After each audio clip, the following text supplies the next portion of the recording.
يا من يراني ولا أراه،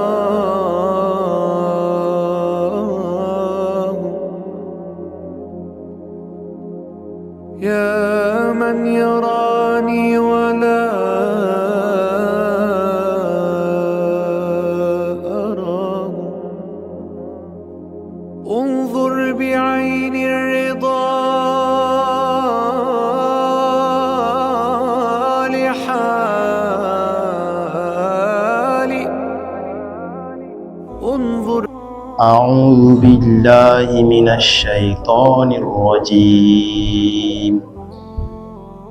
واعلموا أن فيكم رسول الله لو يطيعكم في كثير من الأمر لعنتم ولكن الله حبب إليكم الإيمان وزينه في قلوبكم وكره إليكم الكفر والفسوق والعصيان أولئك هم الراشدون فضلا من الله ونعمة والله عليم حكيم. بسم الله الحمد لله والصلاة والسلام على نبينا محمد صلى الله عليه وسلم وعلى آله وأصحابه ومن اهتدى بهديه إلى يوم الدين. أما بعد, nous sommes dans notre lecture de Surat Al-Hujurat. Aujourd'hui, nous allons commencer par le verset qui nous dit وَلَوْ أَنَّهُمْ صَبَرُوا وَلَوْ أَنَّهُمْ صَبَرُوا حَتَّى تَخْرُجَ إِلَيْهِمْ. Ils étaient arrivés à la maison du prophète sallallahu alayhi wa sallam. Au lieu qu'il demande l'autorisation, il demande à ce qu'on leur permette de rentrer dans la maison. Ils sont derrière la maison et ils crient que le prophète n'a qu'à sortir vers eux. Donc ici, Dieu veut leur faire voir que c'est l'impolitesse. Et voilà, si ils avaient patienté au moment où il appelait le prophète et patienté à ce que le prophète sorte vers eux, ça devrait être mieux pour eux. Oui, non.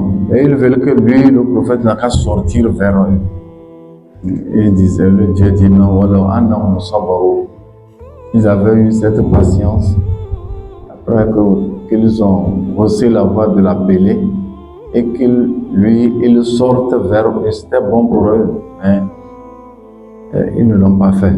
Donc ils ont commencé par crier Mohammed, Okhrouj, sors, viens, nous avons des problèmes. Wallahu Ghafur Rahim.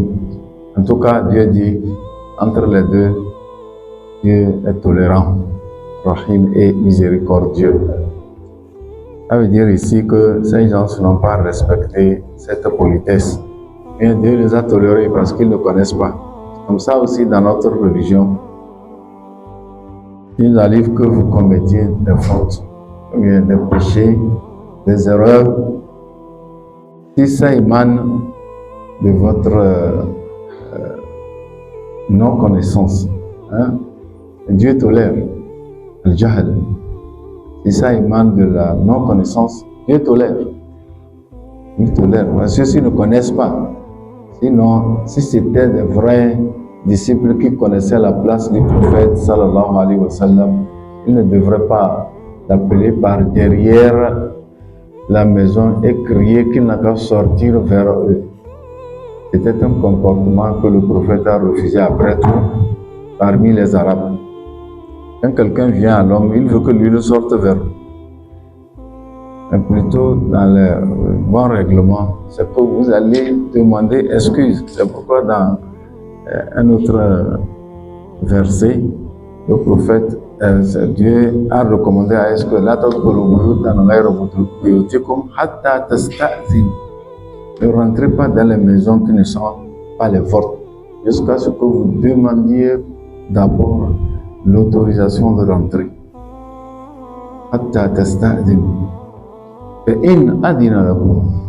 Si on vous autorise de rentrer, fadkhulu. Si on vous demande l'autorisation si on vous donne l'autorisation de rentrer, fadkhulu. Donc ça veut dire que dans le règlement de ce respect, de cette discipline, c'est que quand vous venez chez quelqu'un, vous devrez dire Assalamu alaikum. Assalamu alaikum là, c'est pour annoncer que vous êtes à la porte. C'est pour annoncer. On ne t'a pas dit de rentrer là-bas. Si même il répondait alaikum assalam wa rahmatullahi wa barakatuh, vous devrez encore attendre. Jusqu'à ce qu'ils vous disent Bismillah, ou tafaddal, ou bien rentrez dans sa langue. C'est en ce moment que vous êtes autorisé de rentrer. Mais au moment où tu dis assalamu alaikum, tu ouvres la porte, même si c'est ton enfant. Il y a des heures qu'il ne faut pas rentrer comme ça. Il faut demander d'abord istighdan. Donc eux, ceux-ci, ils n'ont pas fait comme ça. Et puis encore, c'est un temps que le prophète devrait déjà être couché. Il va se reposer parce que lui, après la prière de Fajr, les gens arrivent, posent des questions. C'est ce que Omar avait fait avec Abu Bakr. Parce qu'Abu Bakr, quand il était élu Khalifa, quand il était désigné Khalifa, le lendemain matin, après Salat al-Fajr, il a pris ses effets et il va au marché. Et Omar l'a croisé. Les gens ont dit que Khalifa est en train d'aller au marché. Et Omar l'a croisé en route. Il dit, mais Abu Bakr, où est-ce que tu vas? Il dit, je vais au marché. Il dit, non, mais c'est plus ça. Quand le prophète, lui, il reste à attendre les gens qui viennent et il leur dit ce qu'il faut, c'est-à-dire, il juge entre eux. Vous êtes chargé de faire ça. Et donc, par quel moyen je vais manger? Je vais nourrir ma famille. Omar dit non, on va chercher de voir dans notre trésor, de couper à l'encontre de ce temps qu'on t'a pris pour te donner quelque chose. C'est pourquoi Bakr est retourné. Et même quand il est retourné, il est parti à la mosquée. C'est fini, les gens sont pleins. Donc, c'était ça. On a pris ça pour le temps qu'on l'a occupé. Il avait son temps, le prophète était rechargé des affaires matrimoniales et il a dit jusqu'à la fin. Il est rechargé, donc lui, il a assumé ça. Ceux-ci ne savaient pas ça. Et quand celui-ci a voulu aller au marché, Omar dit non, tu dois attendre les gens parce que les gens vont dire qu'ils vont arriver. Et puis parmi nos gens, ils ne pensent même pas à l'heure. Quand il a besoin, il vient. Donc il faut l'attendre. Vous voyez? Donc c'est la politesse. La politesse de rentrer dans la maison. Il faut commencer par Assalamu alaikum.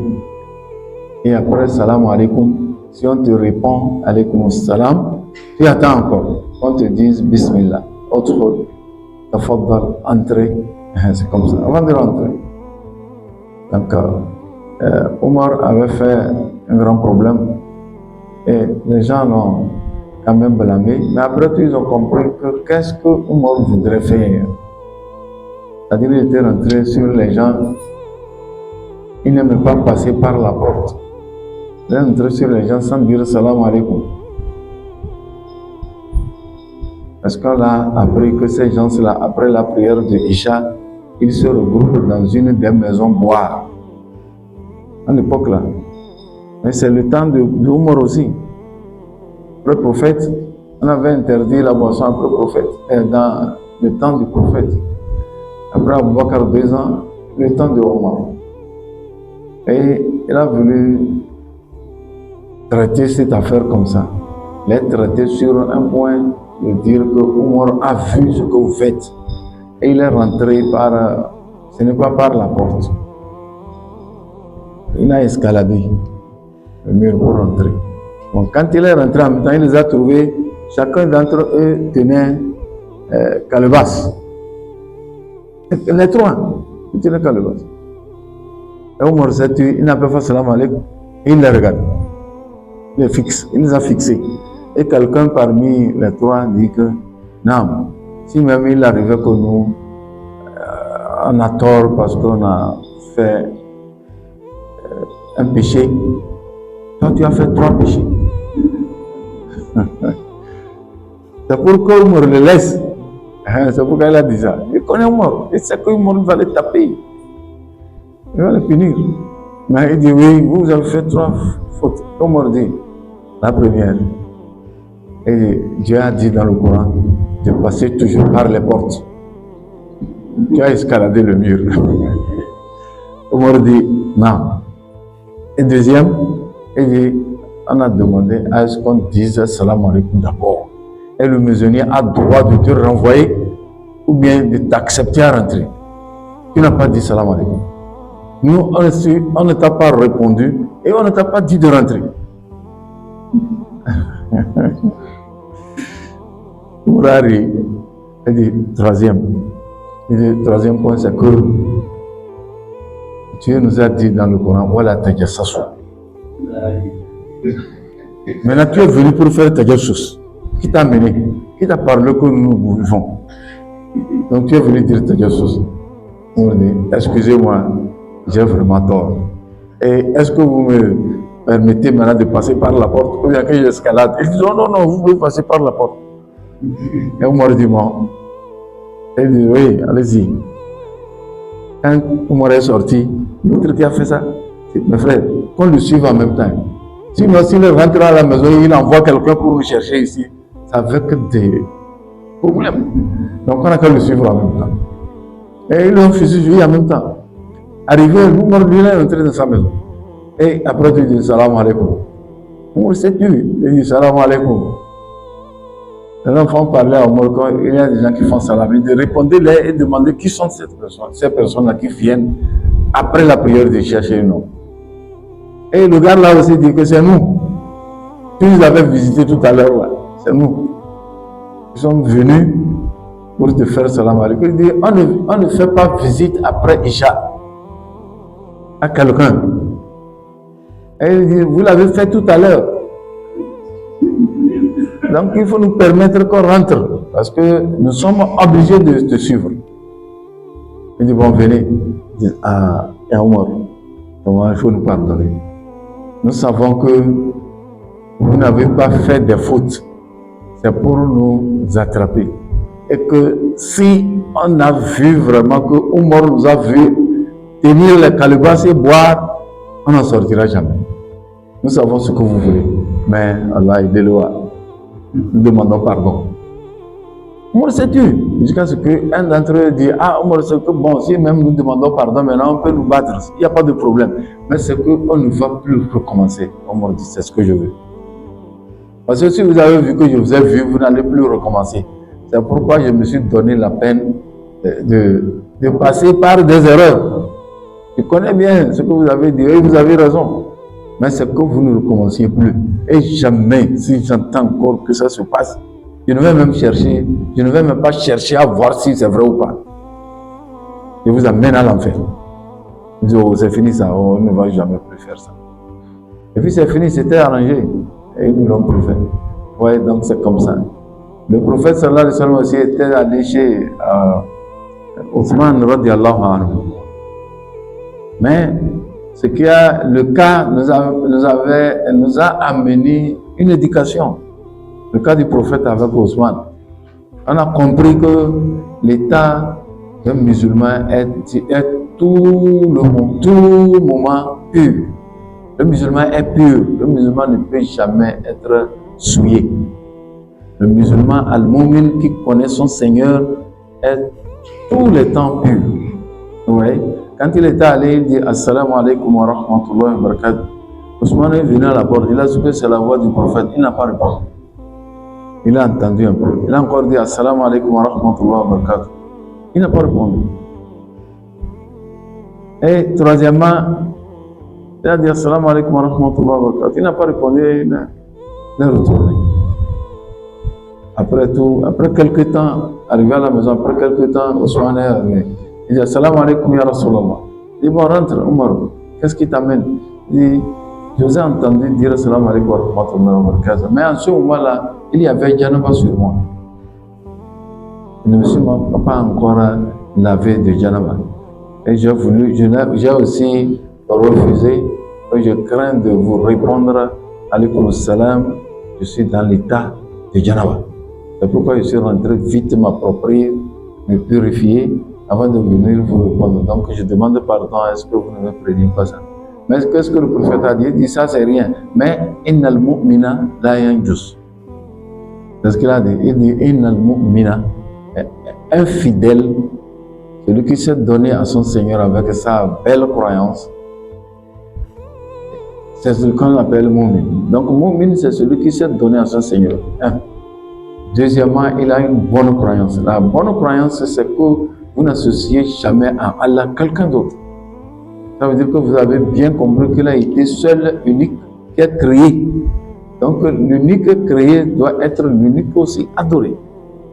Vous voyez l'erreur de ce que les gens font sur cette terre. Donc, nous avons la phase de Shirk 3. 3 phases de Shirk.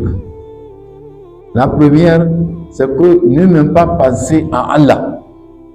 Il a laissé carrément Allah chercher autre chose à adorer. C'est ça qu'on appelle l'idolisme. Idolâtrie, voilà, idolâtrie. C'est ce qu'on appelle par idolâtrie. Asnam. Mais deuxième shirk, c'est qu'il a croyance en Allah, mais il adore Dieu par l'ordre de quelqu'un en dehors du prophète Mohammed.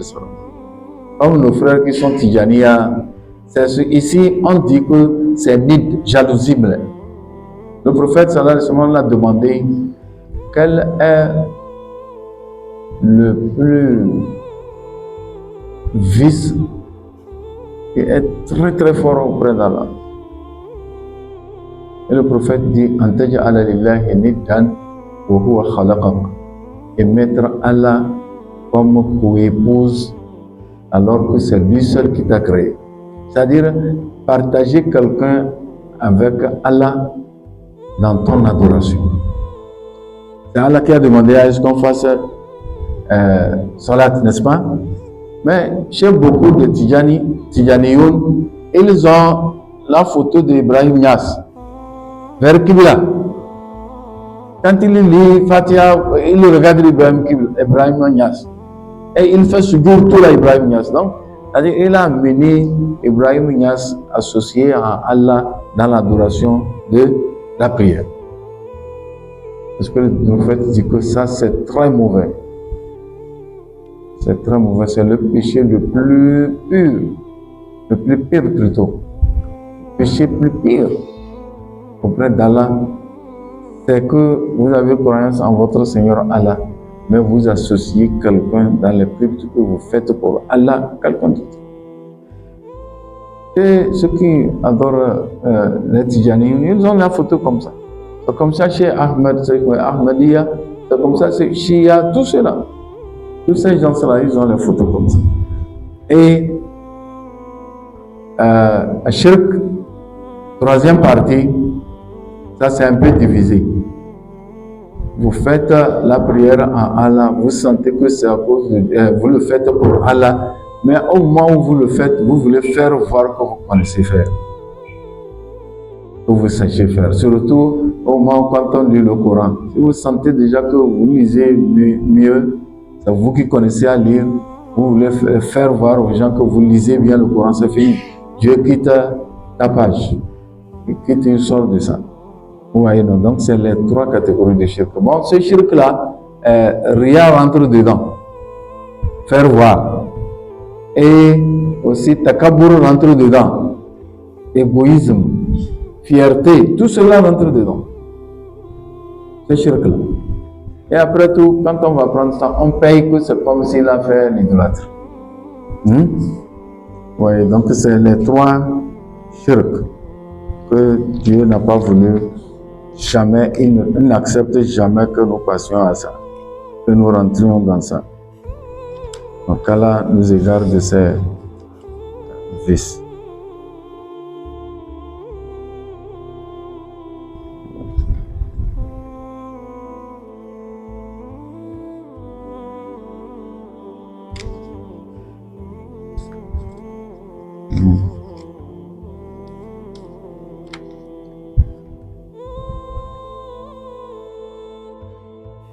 Allah Ghafour Rahim, il dit ici, il nous dit ici dans le deuxième ayah, Ya ayyuhal ladhina amanu. Quand Dieu dit Ya ayyuhal ladhina amanu, c'est qu'il nous a appelé quoi? Il nous a appelé croyants. C'est déjà bon, non? Mais on recommande. C'est pourquoi Abdullah ibn Mas'ud disait que si vous entendez dans le Coran, on dit Ya ayyuhallazina amanu, ouvrez largement les oreilles et écoutez. Soit on vous recommande de laisser, on vous interdit, ou bien on vous recommande de pratiquer, ou soit on vous fait attention. Hein? On vous demande de prêter attention à des choses. Ici on dit Ya ayyuhallazina amanu. Ici on veut nous amener à apprendre quelque chose. C'est que nous avons parmi les gens, on dit un homme croyant. Hein? Et on dit un homme fasiq, un homme munafiq, un homme qui est quoi? Munafiq, c'est hypocrite, n'est-ce pas? Et un homme musulman.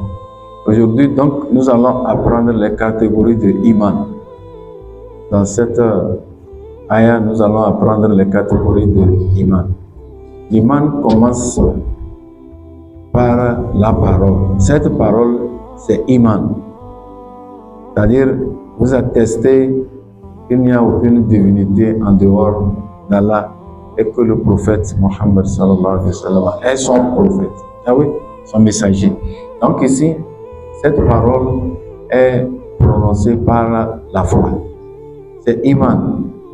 Maintenant, ce qu'on te demande, tu es devenu musulman. Maintenant, tu vas faire les pratiques de l'islam. Au niveau des règlements, si vous croyez aux règlements et vous les acceptez, et vous les appliquez, vous devenez as-sadiq. Donc c'est là-bas, c'est ici que iman commence. C'est ici qu'on commence par dire mu'min. Là c'est un peu différent. Hein? C'est ici qu'on commence par dire mu'min. On commence par dire qu'il n'est pas encore très clair mu'min. Et maintenant, vous avez accepté les lois, les règlements, les lois de vie pour Dieu, n'est-ce pas? Vous les appliquez. Et vous croyez en ça. Et puis maintenant, vous allez dans la phase de at-taqwa. Parce que dans les règlements du Seigneur Allah, il ne faut pas faire tel. C'est illicite, c'est illicite. Et ici, c'est licite, c'est licite. Donc, si vous assemblez, ou bien vous rassemblez les deux, vous cumulez les deux dans votre vie, on vous dit que vous êtes taqi. Comme ça. Parce que at-taqi, c'est celui qui craint de rentrer dans le péché. Parce qu'il sait que les châtiments du Seigneur Allah peuvent l'attraper. Donc at-taqi, al-mu'min at-taqi, c'est comme ça. Al-mu'min at-taqi, c'est al-mu'min qui, dans sa vie, essaie de s'abstenir des vices, de la colère du Seigneur Allah. Alors que c'est quand vous rentrez dans les péchés que vous ramassez la colère de Dieu. Vous voyez? Donc ici, là, on dit taqi. Et après taqwa, ce n'est plus question que Dieu te recommande de faire. Tu t'es déjà familiarisé au règlement du Seigneur Allah. Par exemple, chez nous, quand on était là-bas, on apprend, il y a des groupes, eux ne parlent même pas des vices. Parce qu'eux ne reconnaissent même pas qu'il y a de vices. Subhanallah. Pourquoi ils parlent d'autre chose? Quand vous la voyez, eux ne savent même pas qu'il y a quelqu'un qui va mentir. Subhanallah. On a fait des remarques comme ça. Donc ici, celui après taqi, maintenant vous allez chercher à améliorer les devoirs, n'est-ce pas? Oh non, aujourd'hui, avant qu'on ne fasse Allah Akbar, je dois être depuis 30 minutes avant que le muezzin rentre. Ihsan, vous faites ihsan ça. Vous améliorez, vous voulez faire plus. Vous vous contentez maintenant d'aller vers votre Seigneur Allah, dans le culte. Oui, c'est ça qu'on appelle par ihsan. C'est pourquoi le prophète a bien expliqué que al-ihsan, en ta'abud Allah, ka'annaka tarahu. Il dit al-ihsan, c'est bienfaisance, c'est ça, al-ihsan. Tuhsin, tu fais du bien. La bienfaisance, c'est que adorer Dieu comme si tu le voyais. Et c'est que si toi, tu ne le voyais pas, ou bien tu ne le vois pas, lui, il te voit. Donc quand vous allez à la prière, il n'est même pas question de voir que quelqu'un me regarde et je prie bien ou pas. Non, toi, tu le fais. C'est la même chose pour toi. Que tu sois seul, ou bien parmi les gens, Toi, tu pries clairement comme tu as appris ça du prophète Mohammed sallallahu alayhi wa sallam. Oui, donc c'est Ihsan. Et c'est dans Ihsan aussi que vous allez trouver que, j'ai ceci, je peux faire nourrir ma famille pendant une semaine. Le reste là, je dois aussi voir quelqu'un pour lui donner ça, que lui, il remercie Dieu. Donc on te dit que Anta Mohsin. Ouais, on te dit que tu es Mohsin parce que tu as amélioré ton travail. Que Dieu ne t'a pas demandé, parce que tu as quitté tout ce qu'on t'a demandé. C'est-à-dire tu pries, donc ça veut dire que tu n'es plus kafir. Hein? Donc tu as fait ce que Dieu veut. Tu peux t'arrêter là-bas, mais tu dis non. Il faut que je fasse ça.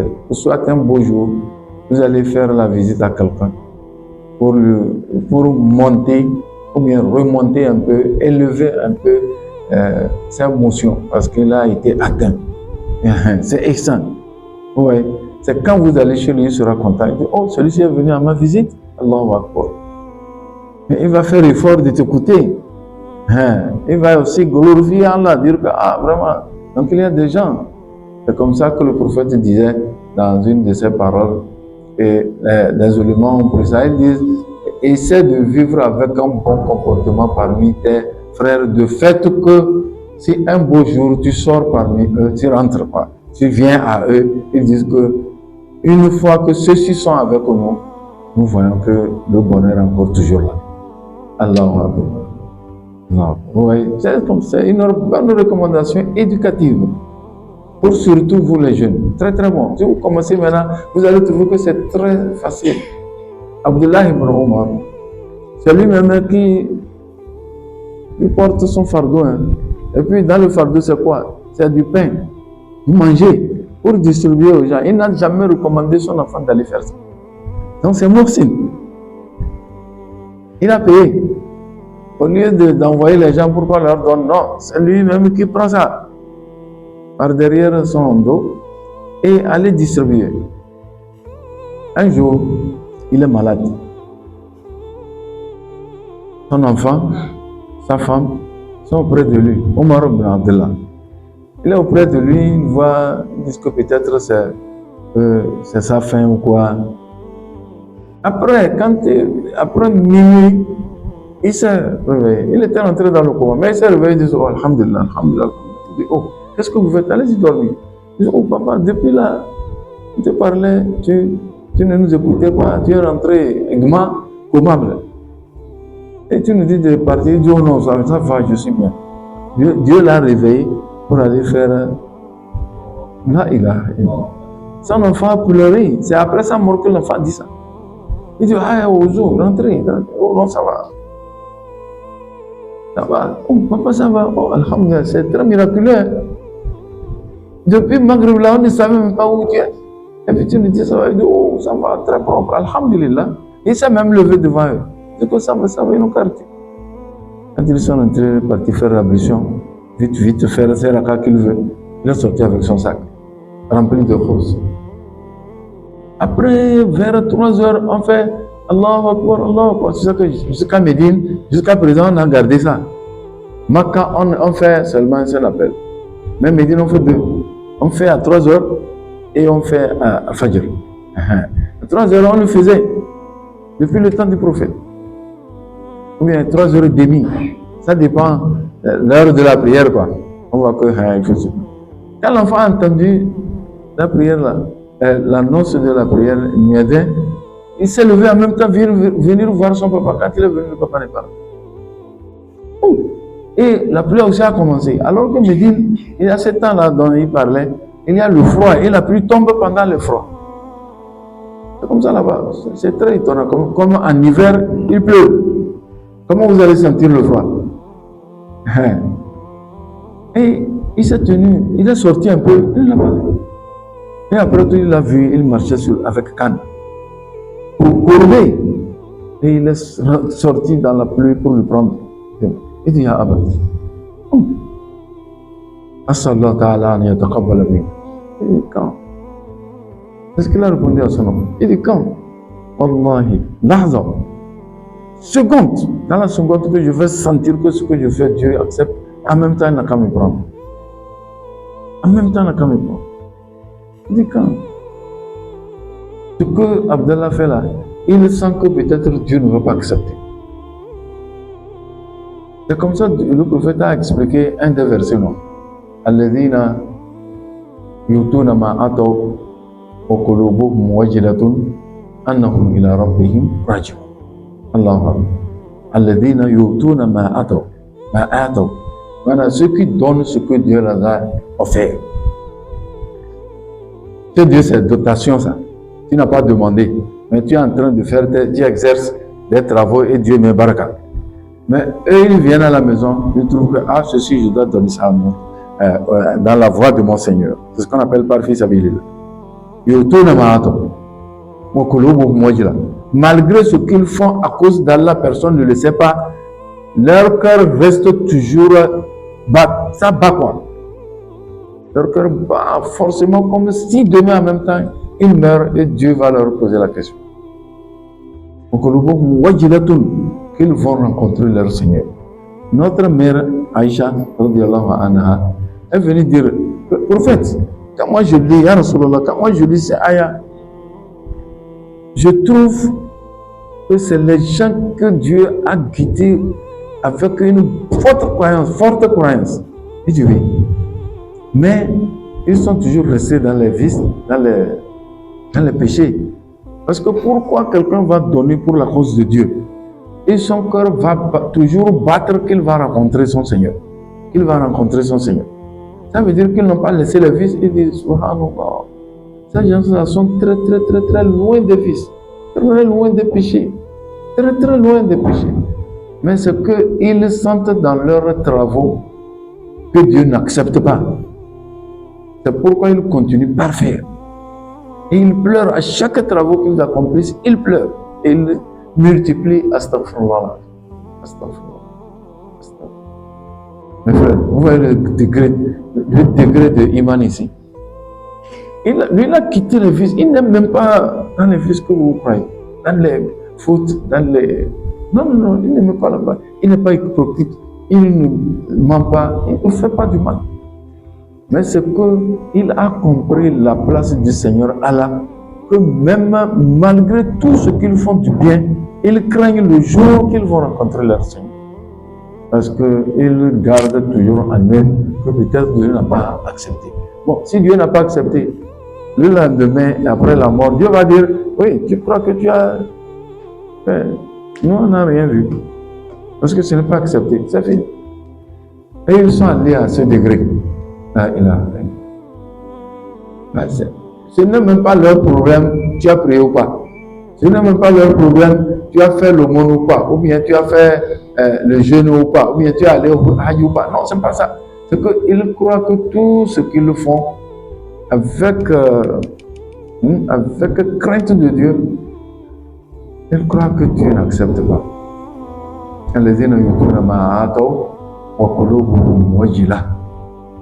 Wajila veut dire la forte crainte révérentielle d'Allah.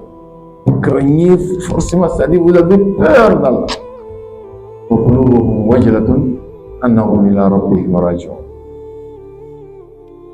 Oui, c'est la formule, c'est une belle formule avec un niveau très élevé des catégories de Iman. On a posé la question à Hassan al-Basri.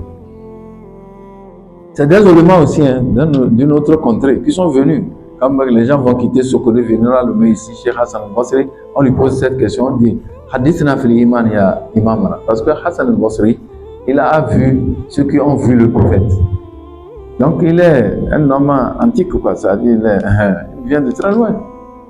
Et sa maman est restée chez Sulaym.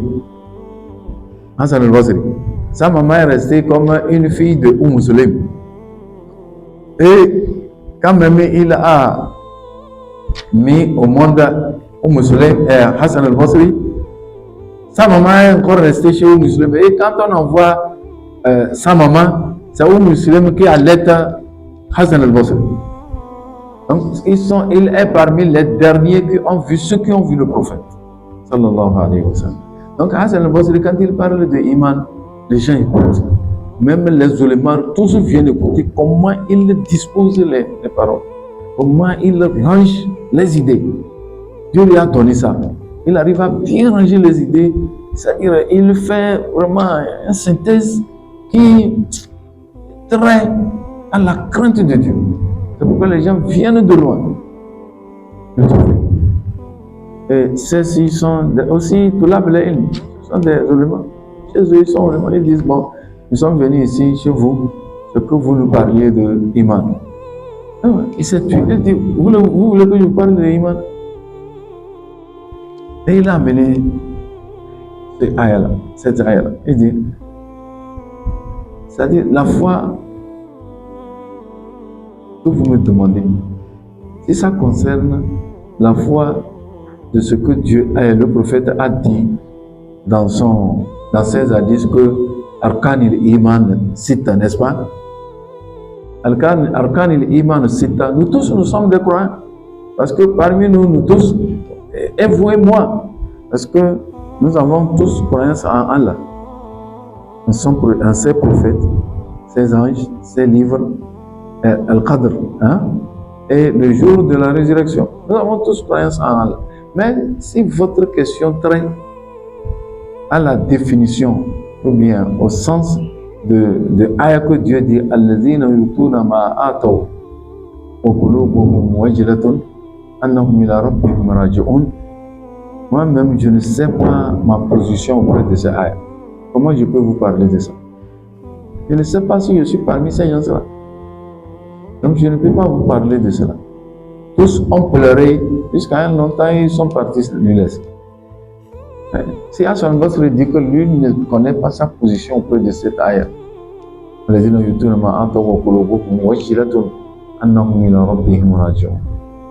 c'est très élevé, c'est très fort. C'est une crainte, une forte crainte révérentielle que vous devrez à votre Seigneur Allah. Et il connaît ça en vous. Comme si, après quelques minutes, vous rentrez, vous partez le rencontre. Comme ça. Comme le prophète sallallahu alayhi wa sallam nous a dit. Bon, il a fait waz. Mais ce jour-là, il s'est tenu debout. Il a commencé par faire voir comment Dieu a créé cette terre, comment il a voulu de ce monde, comment il a créé le ciel, comment il a voulu des mondes, c'est-à-dire des personnes, des vivants. Et qu'est-ce qu'il veut parler de cette religion et qu'est-ce qui va arriver après la mort. Celui qui narrait disait que nous tous parmi nous, ce jour-là, chacun de nous a su s'il est homme de l'enfer ou bien homme du paradis. Parce qu'il a tout clarifié. Il a tout déclaré. Et quelqu'un s'est levé et dit, Ya Rasulallah, donc Malhal, qu'est-ce qu'on peut faire? Il dit, si vous avez chance de rencontrer ou bien de trouver une des heures de la prière, faites cette prière-là comme si demain vous mourrez. Salluha salat al-muwadda. C'est comme ça, c'est la crainte ça. Peut-être que Zohar qu'on a fait tout à l'heure, peut-être que Asr je ne peux pas avoir. Donc prenez votre temps, donnez-vous à cette prière, à ces instances, ces caractères, ces règlements. Priez comme si c'était la dernière prière que vous avez à faire dans ce monde. Vous voyez mes frères? Donc c'est comme ça qu'on doit craindre le Seigneur. On doit apprendre, on doit être éduqué pour qu'on arrive à bien comprendre que ce n'est pas par la force. Par exemple, nous sommes dans Ramadan, n'est-ce pas? Ce n'est pas parce que je peux me tenir une heure de temps debout à lire le Coran. C'est bon, c'est les adorations, on nous donne chose, mais ce n'est pas ça. La vie de Ramadan, la vie du jeûne, c'est que vous redeveniez un fidèle pieux, un fidèle saint et sincère à sa croyance.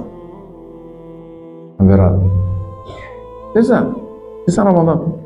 Si on n'arrive pas à arriver à ce point-là, ou bien toucher aux caractéristiques qui nous amènent à ce point-là, jusqu'à présent, on n'a rien fait dans Ramadan. On fasse beaucoup attention. Peut-être d'autres les gens vont dire que je parle trop. Ouais, c'est comme ça. On m'a dit ça quelque part. Il dit, oh, celui-ci, il va parler, on n'arrive même pas à comprendre. Qu'est-ce qu'il dit? Mais c'est ça, caractéristique du Ramadan. Ce qu'on veut de nous du Ramadan, c'est que nous redevenions le fidèle là-dedans à la part qu'il veut qu'il marche sur cette terre. Pieux, saint, sincère et honnête à sa croyance envers Dieu. C'est ça. Si on arrive comme ça, c'est pourquoi il a dit la'allakum tattaqun. Il n'a pas dit la'allakum tadkhuluna al-jannah. Que peut-être avec ça, vous allez rentrer au paradis. Non, c'est ça que lui va vous donner, classifier. Il va tolérer les fautes, il nous fait rentrer dans le jannah. Mais il veut sur cette terre trouver quelqu'un qui est très pieux, sincère, fort, clair, net. C'est ce que Dieu veut. C'est pourquoi nous savons avec le Ramadan, on nous purifie, non? Tout d'abord, on nous purifie des maladies. Quand nous restons affamés, c'est pour qu'on nous fasse vidange, hein? Qu'on nous ramène encore à être un peu en bonne santé. Bon, il y a beaucoup de médecins fait ça. Même ils sont arrivés à trouver, ils ont trouvé que c'est dans le mois même que cela s'applique mieux que dans les autres jours. Les non-croyants, ils ont dit ça, que c'est dans le mois même. C'est pourquoi beaucoup de mécroyants restent affamés dans le mois de Ramadan. Beaucoup, partout. Ils disent que c'est plutôt dans le même mois que cette miséricorde est là, cette bénédiction est là. Donc ils le font. Par exemple, la France qui dit, ils ne font pas de recettes, c'est-à-dire miraculeuses, plus que pendant le mois de Ramadan. Parce qu'en France, il y a beaucoup de musulmans. Hein. Beaucoup. C'est la punition là, quand Dieu dit, il parlait de la France. C'est la France. Ils ne veulent pas de l'islam, rien, mais multiplier. Chaque jour, la rentrée en islam. Chaque jour, la rentrée en islam. Donc les musulmans, ils ont trouvé que c'est la France. Dieu parle de la France là.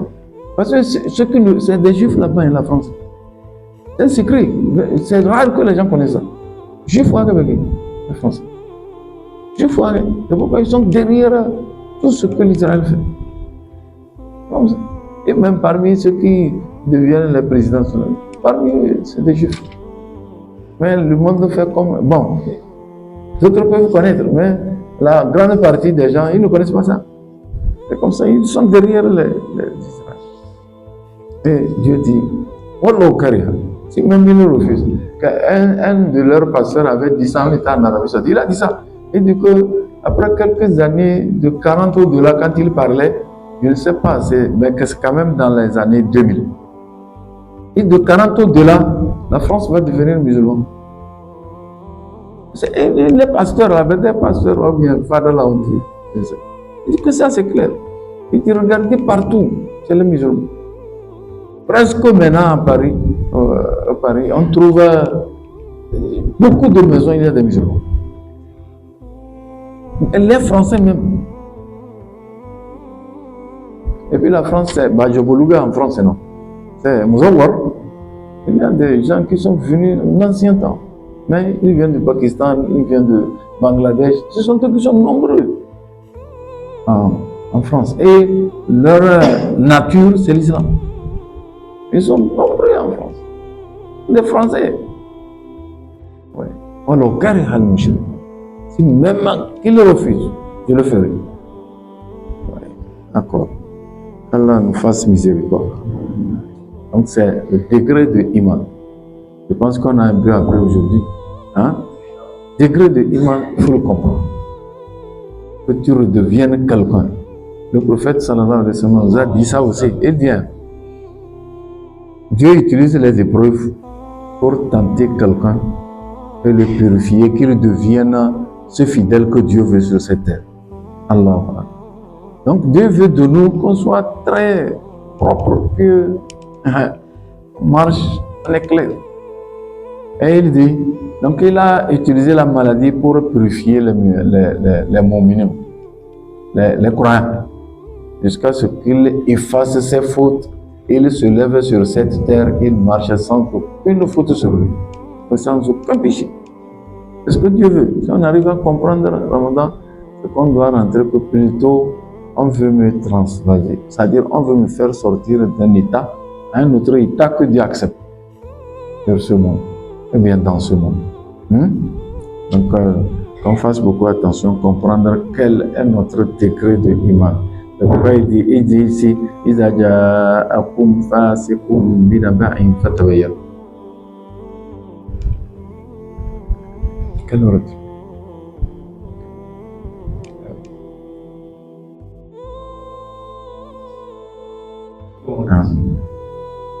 Ya ayyuhalladhina amanu in ja'akum fasiqun. C'est-à-dire, al-fasiq, c'est normalement quand on dit fisq, c'est immoralité. Fisq, celui qui ne connaît pas sa dignité. Al-fasiq. Al-fasiq, c'est celui qui sort hors des lois. Il vit comme il veut, il suit sa passion, c'est facile. Il ne craint pas de mentir, il ne fait pas attention quand il veut parler à quelqu'un, il veut te parler, il ne fait même pas illusion, voir si dois mentir à celui-ci. Ça dit n'importe quoi, et il fait n'importe quoi. C'est lui qu'on appelle facile. Il avait eu un temps, le prophète sallallahu alayhi wa sallam avait envoyé quelqu'un. Ils ont appris qu'il y a des gens qui se préparent pour la guerre. Ils veulent rentrer en Médine faire la guerre. Et il a envoyé quelqu'un d'aller faire enquête pour voir si c'est vrai ou faux, cette information. Il a craint de rentrer parmi les ennemis. Et il est venu dire au prophète qu'ils sont en train de se préparer pour... Et Aya est venu. Donc on nous prévient ici de ne pas toutefois écouter quelqu'un que tu n'as pas encore examiné sa foi. Ah oui? Parce que s'il y a une nouvelle qui circule, quelqu'un peut entendre et poser la question, qui a dit ça? Quand on dit que c'est telle personne qui a dit ça, il peut nier dire que celui-ci ne peut pas dire ceci. Ou bien, il faut qu'on connaisse les gens comme ça. Donc, quelqu'un qui vient vous donner une nouvelle et vous ne pouvez jamais attester son honnêteté dans la parole, sa vérité, il ne faut jamais accepter cette parole. Il a déjà qu'on fasse comme plutôt, c'est-à-dire chercher à voir si c'est vrai ou faux d'abord avant de vous lever, faire une décision. Pour ne pas aller, c'est-à-dire attaquer des gens avec l'ignorance sans le savoir. Donc on s'arrête ici. C'est ici qu'on va prendre fin.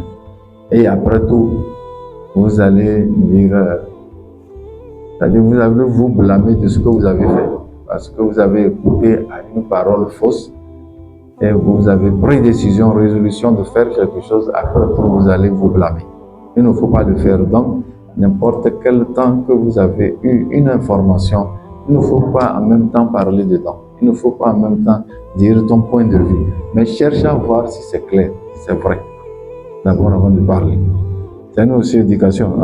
Demain, on va donner, Inch'Allah, si Dieu nous accepte de revenir, ou bien la semaine prochaine, on va donner des exemples autour. qu'Allah nous protège. Wa sallallahu ta'ala ala nabiyyina Muhammad wa ala alihi wa sahbihi ajma'in. Taïf Adal. Il y a deux questions. Taïf Adal. La première est relative à l'histoire que vous avez racontée concernant trois personnes qui se regroupent après Isha. Ah oui, pour boire. Pour boire, parce que ici aussi il y a des jeunes qui le font, des bêtises, qui posent tout au long de la nuit.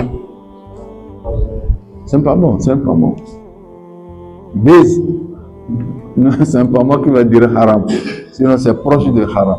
Parce que vous n'avez rien à faire. Ce n'est pas que vous vous êtes regroupés pour qu'on vous forme à quelque chose. Ou bien quelqu'un qui va vous parler va vous faire un point de vue. C'est pas ça. Mais quand vous êtes regroupés, vous cherchez à parler. Donc, toutes ces paroles ne valent rien. Ça tue plus de. Vous allez faire calomnie, vous allez faire médisance, vous allez mentir. C'est comme ça, jusqu'à la fin. Pourquoi vous laissez vos... Ou bien ceux qui font bise là n'ont pas de famille à la maison. Ils n'ont pas de femmes à la maison. Et vous arrivez maintenant à parler de vos femmes, parce que s'il n'y a plus rien à dire, maintenant tu rentres dans ta maison pour sortir les secrets. Hein, c'est comme ça, c'est pas bon, ne le faites jamais. C'est pas bon.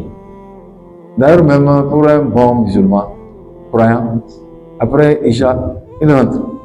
C'est le droit de sa femme, c'est le droit de ses enfants, c'est le droit de ses femmes. Il rentre chez lui. À moins que, obligatoirement, si ses parents vivent et quelqu'un d'entre eux, sa maman ou bien son papa l'a appelé à cette heure-là. C'est ça qui va lui permettre de sortir. S'il n'y a pas ça, reste à vivre avec ta femme. Si vous sortez, c'est pour faire du mal. Si vous sortez, c'est pour faire. C'est pour dire de n'importe quoi. Hein? Sinon, après tout, on va dire qu'il y a un stade de la nuit, pas où est haram chez lui. N'importe quoi, lui, il dit haram.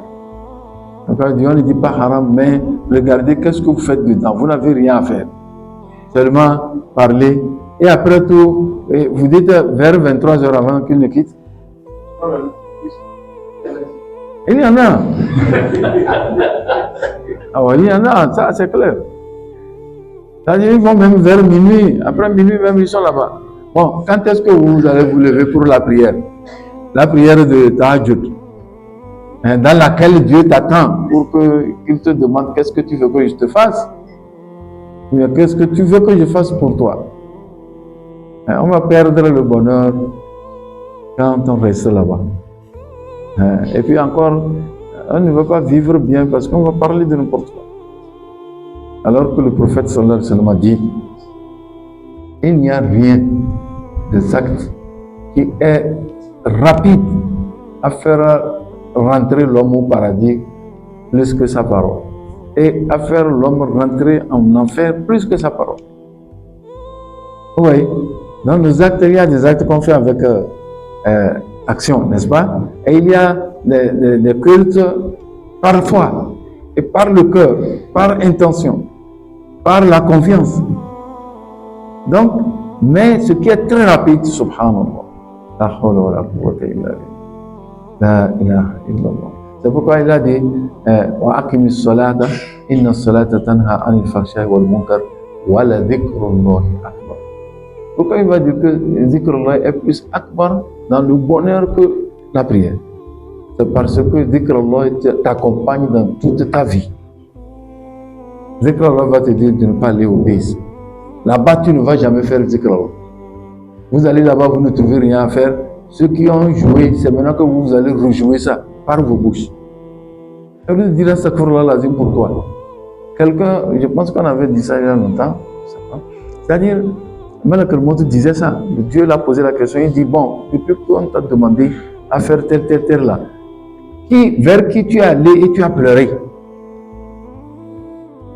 Vers qui tu es allé, tu as ri? Tu as vu sa façon de faire rire. Et dit Dieu, j'ai eu peur. Vous m'avez envoyé d'ôter les âmes des gens, j'ai eu peur.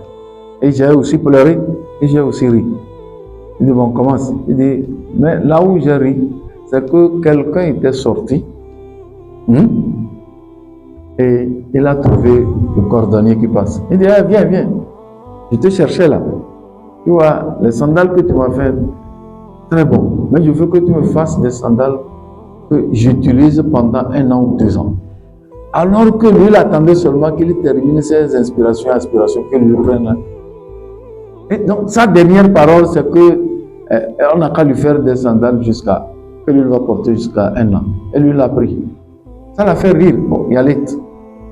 S'il le savait, il allait employer ça dans Subhanallah, alhamdulillah, wa la ilaha illallah, wa la akbar. Et le jour de résurrection, on le fait sortir, il fait Subhanallah, wa alhamdulillah.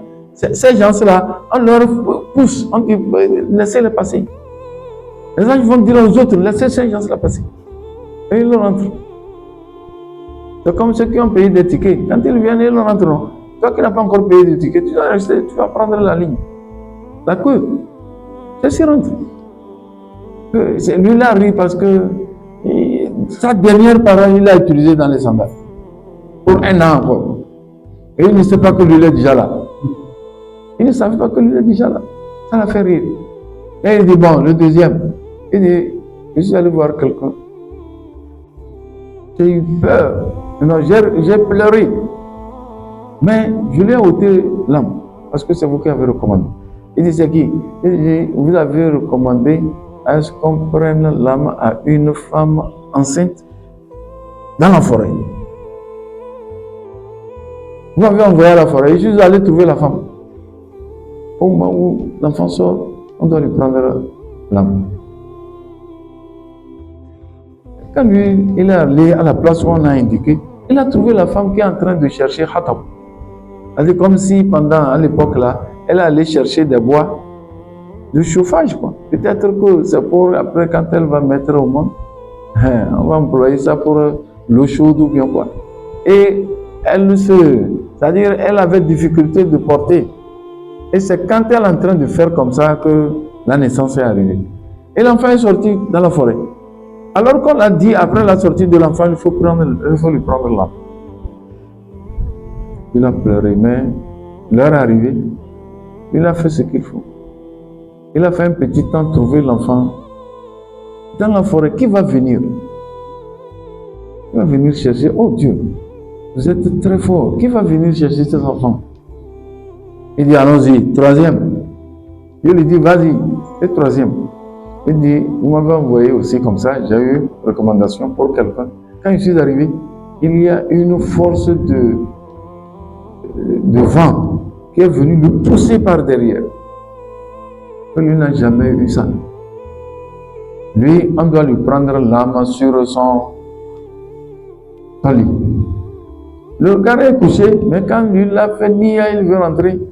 Il y a une force qui est sortie de la chambre pour le pousser par derrière. Et lui l'a retourné, ça a encore recommencé. Lui l'a allé encore troisième fois, ça a encore recommencé. Et ça l'a poussé très loin. Dans ce moment que je vous ai parlé, Dieu, mais je dois le faire. Et Dieu a dit oui, c'est son temps. Lui l'a aussi utilisé les moyens pour aller loter l'âme. Il dit, celui que tu es venu troisièmement loter l'âme, c'est l'enfant là qui est né dans l'enfant. C'est l'enfant là qui est né dans l'enfant. Dieu est capable de tout. Il est capable de tout. Ce que nous ne croyons pas, lui, il peut le faire. Ce que nous ne connaissons pas, si on n'a rien vu, c'est peut-être que tu n'as pas atteint pour voir. Ou soit Dieu n'a pas voulu. qu'Allah nous protège. Je pense qu'on va s'arrêter ici. Hein? Nous prions Allah qu'il nous exauce les prières, qu'il nous accepte parmi ces bons fidèles, parmi les fidèles honnêtes, parmi ces fidèles solihin, très pieux.